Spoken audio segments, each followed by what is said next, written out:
মাঝখানে বাজেট এই ব্যাট আরোপ করা এটি বাংলাদেশে নজিরবিহীন বলা চলে, সেই কারণে অনেকেই বলছে যে এটি অনভিজ্ঞ সরকার হওয়ার কারণে হয়েছে। বিএনপি সেটা মনে করে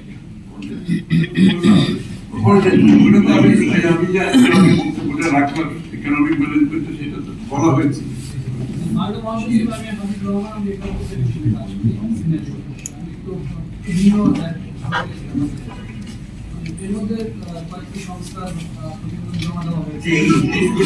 আজকে আলাপ করতে চাই না, কারণ এটা আপনার বেদিং নিয়ে যাচ্ছে, আমরা এটার উপরে করেন যদি আর কিছু থাকে।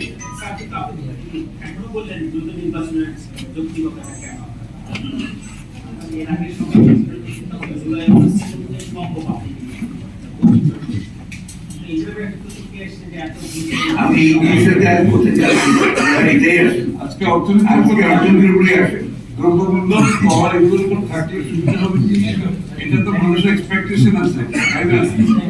এটার উপর আজকে যদি আমরা প্রজেক্ট করতে পারি, গভর্নমেন্ট হয়তো পিছিয়ে যেতে পারে।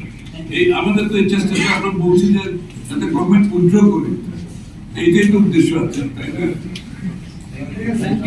এখানে একটা জিনিস আমি অ্যাড করতে চাই, সেটা হচ্ছে যে আপনার যে ভয়ঙ্কর একটা মাথা ভারী প্রশাসন আছে, আপনি জানেন সেটা অনেক বেশি আপনার মানে সরকারকে তাদের দিতে হয়, বেতন দিতে হয়, এবং অপ্রয়োজনীয় খাতে প্রোডাক্টিভ খাতে এত বেশি অতীতে ব্যয় করা হয়েছে, কিন্তু সেই করে আমার থেকেই গেছে।